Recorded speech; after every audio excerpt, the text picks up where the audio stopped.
I really feel that the conversion therapy was nothing more than abusive shame put onto a minority by the majority. And, I internalized that shame, and it almost killed me.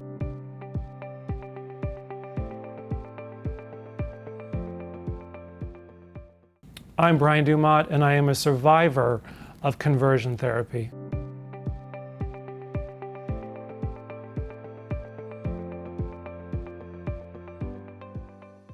So I can't remember a time when I don't remember believing that I was gay, even maybe before I even knew the term. There was religion, particularly the Catholic religion, and it was pretty clear that there was not room for any kind of deviance from the norm. And of course the norm was hetero norms. And anything other than that was definitely outside the realm of acceptability.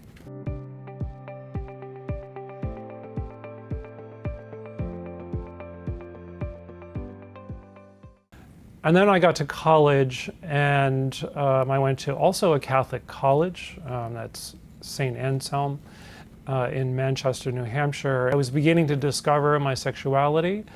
Of course, not even being out to myself. I tried to date women.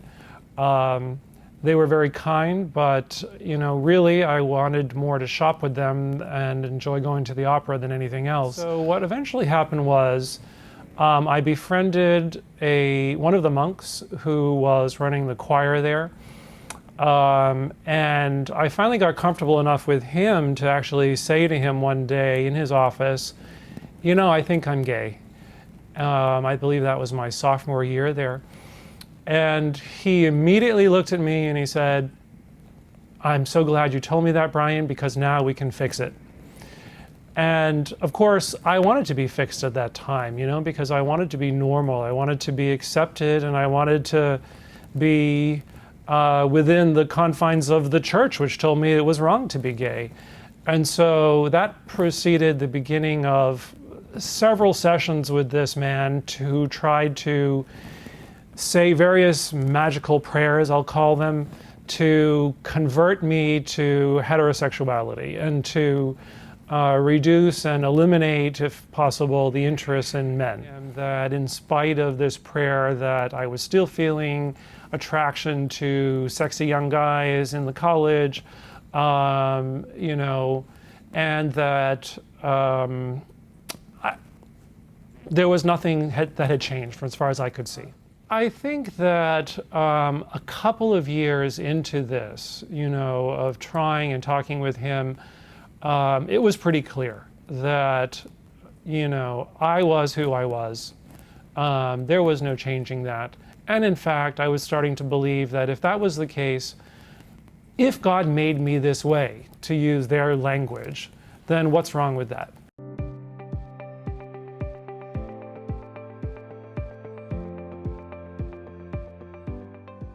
A couple years after college, joined the Jesuit Order. It was in the Jesuit Order during their 2-year novitiate program, which is kind of the introduction to what they do. I have to credit them with their program for actually helping me discover more of who I was. And between their program and some of the other novices who were in the process of entering the Jesuits, I began to become more comfortable with who I was. I went to my first gay bar. I saw men kissing for the first time.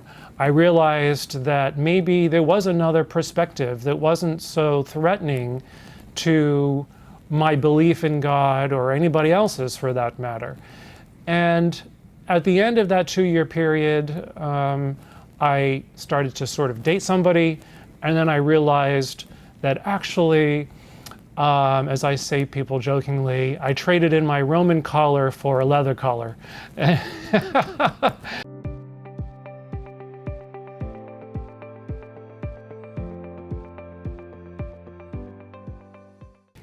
didn't realize the impact of conversion therapy on my life for many years. So the conversion therapy occurred in my early 20s, and it was more than 10 years later when I was already living an out life. I had a permanent boyfriend at the time, that I began to discover that I developed an issue with substances.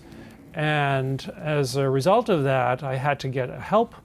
And I was talking to my therapist and discovered that buried in there, underneath my desire to use substances, was in fact this conversion therapy and the intense anger and pain and disappointment as a result of that, which was fuel for my substance abuse.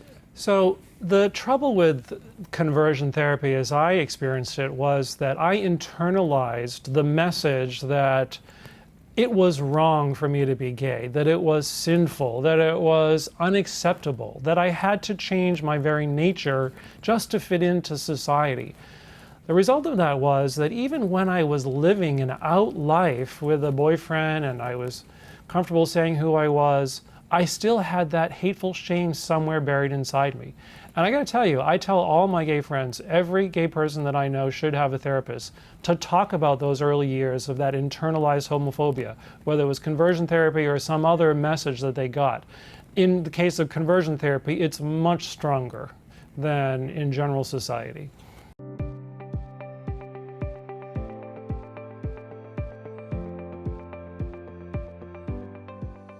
Anytime you run into someone who is considering conversion therapy, steer them away from that and help them discover who they are among loving, supportive people. You will be saving a life, and you'll be happy knowing that you've been able to change someone's life for the better.